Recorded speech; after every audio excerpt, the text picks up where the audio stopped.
Hi there, and welcome to ZoeCast Episode 1. My name is Crystal Serlak, and if you clicked on this by mistake or you have no idea what you're doing here, this is the podcast for my book, which I wrote, called Zoe Thanatos.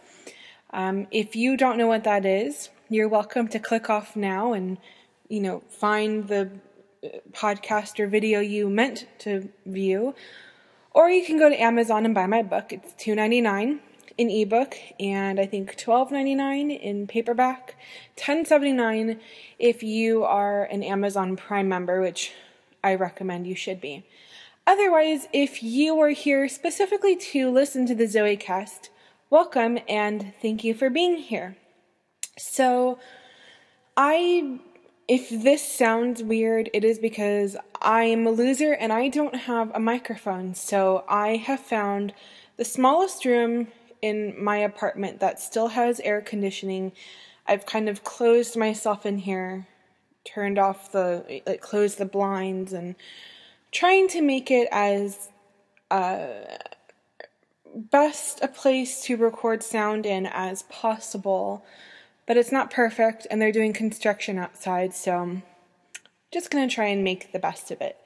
So, yes, like I said, this is ZoeCast Episode 1, ZoeCast for Zoe Podcast, a very imaginative and highly creative title for this, I thought. I'm just so freaking clever.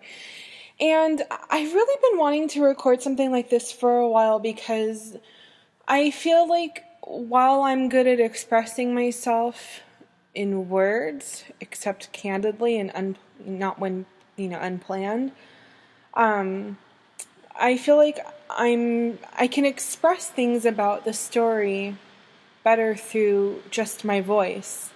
Oh no, the fan on my computer's turning on. Be quiet! It's not that warm. I feel like I can express things better sometimes depending on the subject when I speak. And I really wanted to kind of give a voice to Zoe and just kind of give people who really enjoyed the book, hopefully that's you, a different layer of interactivity with the story. Now, Zoe Thanatos, the world of the story, not just, Earth or Terra, but the whole world of the story, I really have this desire to flesh out into a transmedia story. And if you know what that is, good on you. If you don't, that's okay. You'll kind of get the gist of it as we go. I really just want to have multiple entry points where you can immerse yourself in the story. You can find out things about it from kind of a behind-the-scenes kind of perspective. When I really like something, I just love to find out everything about it. In the kind of early days of the internet, when I was a teenager, I will admit I was a really huge fan of the Backstreet Boys. And I would sometimes stay up until like 4 o'clock in the morning just ravenously searching on the internet for any information I could find about them, different fan-made websites. They're actually the reason I first got into web design. My first website was a Backstreet Boys website. So, it's kind of a special story to me, but the point of it is that I would just try and know everything and immerse myself so wholly into that world so that I just knew everything. And, even if you were a fan of Lost, maybe you watched it and you just kind of had a tangential relationship to it, or maybe you were a super fan and you went and you found, you looked for the Easter eggs and you looked on websites to find theories about what the four-toed statue was, or the meaning of Henry Gale, who is not Henry Gale. And even Heroes is another good example of transmedia storytelling. I have studied this a lot in school. I'm at the end of my master's program in media psychology. And call me selfish, but I really want to make this kind of rich, textural, multi-layered world for this story and this world that I've created. So that's been kind of the idea from the start, and this is this is a step towards that. Where Zoe exists right now, I have an ebook, I have a print book.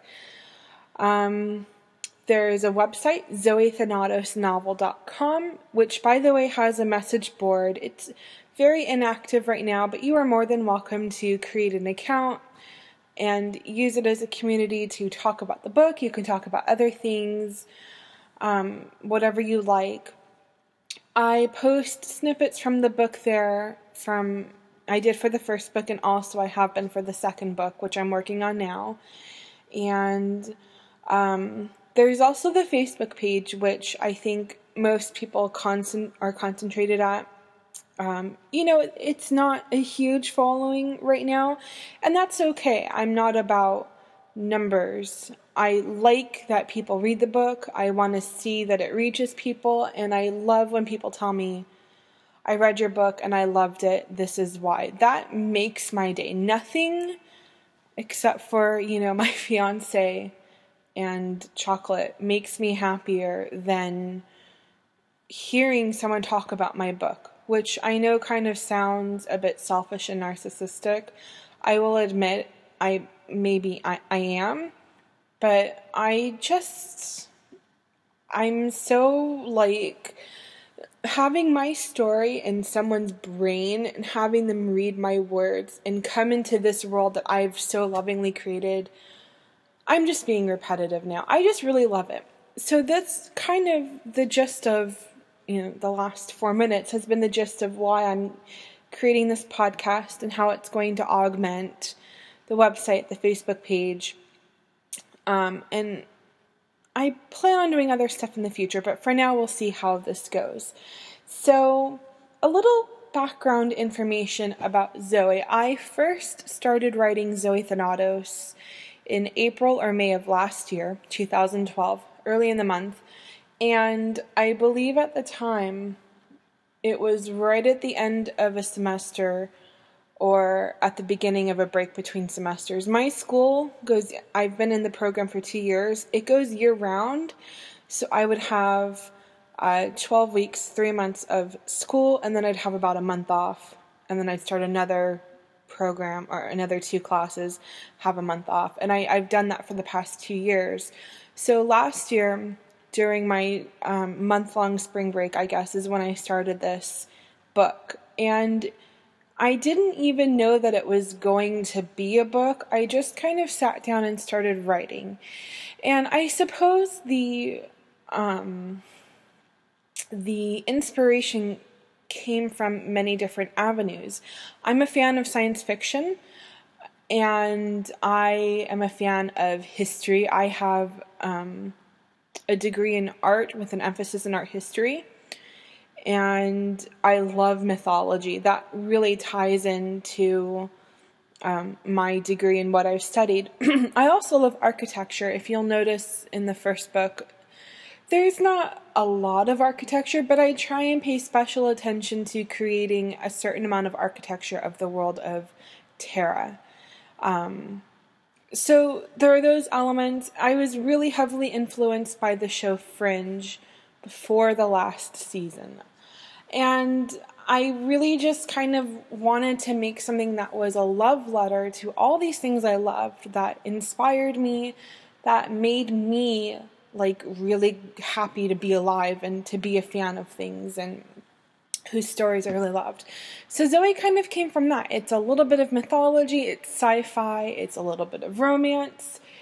It has some history to it, some intrigue, and I just thought it was a story that was different. And the thesis of it was, what happens if you're not from here? What would that be like for someone? And so that's where we start with Zoe. It's a June morning, it was almost a June morning when I wrote that.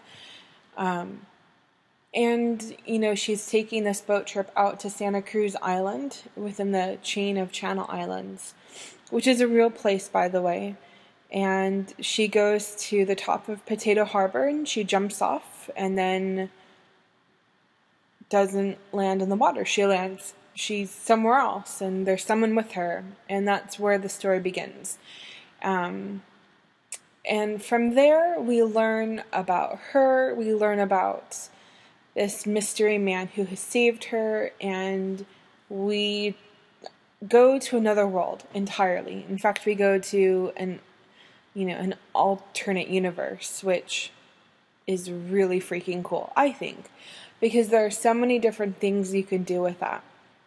So anyway, I started writing, and then around this time, I think it was around early July, late June, early July of last year, that I really started thinking, this is something I want to publish. I want to do something with this other than just, write it. And through my research, I found out you can self-publish. And I read so much about self-publishing, techniques people use, resources people use, and it really just seemed like not only an appropriate answer for, our social media and connected world today, but also an easy answer for not having to go through the rigmarole of the traditional publishing process, which can take a very long time. And, I'm not a person who does well with rejection. I don't really have thick skin. Trying to, but I don't, admittedly.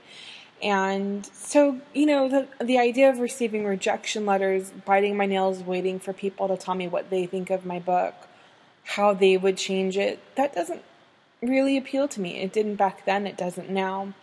So self-publishing was the best course of action. And when I knew things were really going to work was when I had the idea for the book cover. And the original idea was two planets kind of merging together or overlapping. And the final cover that you see on your ebook copy or on the print copy is two worlds they're not coming together yet, but they're there. They're kind of looking at each other. And from there, that was just kind of like, this is happening. We're really doing this. And I don't know, just all came together after that. It was really exciting. I told my family what I was doing. My cousin Sarah seemed particularly interested in it and excited and happy for me, unless she was just trolling me, which is possible, but I hope she wasn't. And then this time last year, August, I was rushing to get it done. There were times when I would write one chapter in a day. There are other times when it would take a week to write a chapter, sometimes longer. As I said, I started writing it when I was on break from school. Then school started back up. I was only in one class during the summer, which really, really helped. Though it was a difficult class, I was able to manage it and my time very nicely, and I was able to write a lot. And there were a lot of actually late nights spent up writing.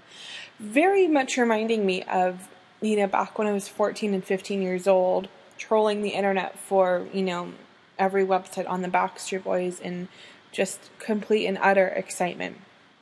That's what it reminds me of. I've lost my train of thought. Oh, yes.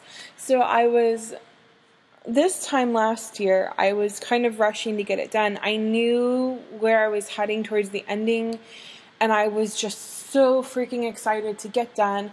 But I also knew I had this deadline of, mid-September, when I was going to start back up in full-time classes again, which in grad school is 2 classes.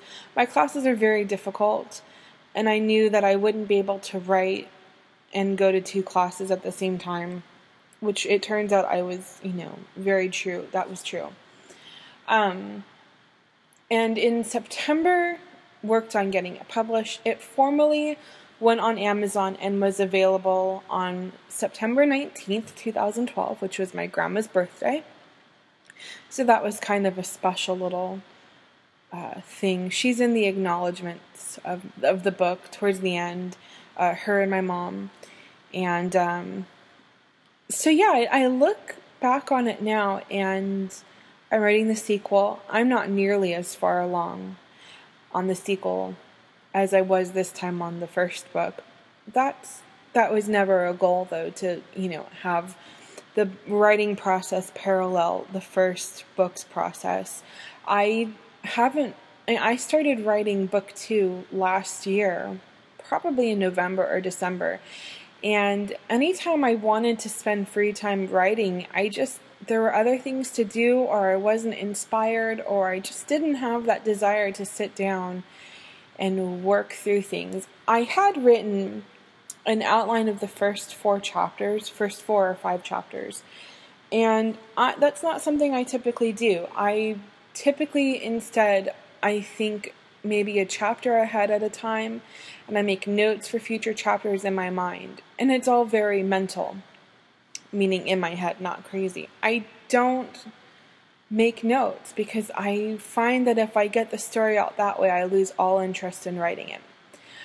Which kind of happened a little bit. But I made this outline for the 4 chapters, and then it took a long time to write them. I actually just finished writing chapter 4 of book 2 on Tuesday. Yeah, last Tuesday. So it's been a struggle. And that chapter, I think one paragraph, it took me 1 or 2 days to get through because, I was struggling with it. It was something, if you saw the status update on Facebook or maybe on Twitter, it was a love scene, and it's very difficult for me to write scenes like that if it's not a book. I have other books where there are more, there are explicit love scenes because that's the nature of the book. But Zoe Thanatos isn't supposed to be outright a romance novel, and I didn't want it to be a crappy romance novel that just happens to take place in another universe. But this happens to be important for moving the story forward and for developing, several layers of psychology that help explain the motives of 2 very important characters.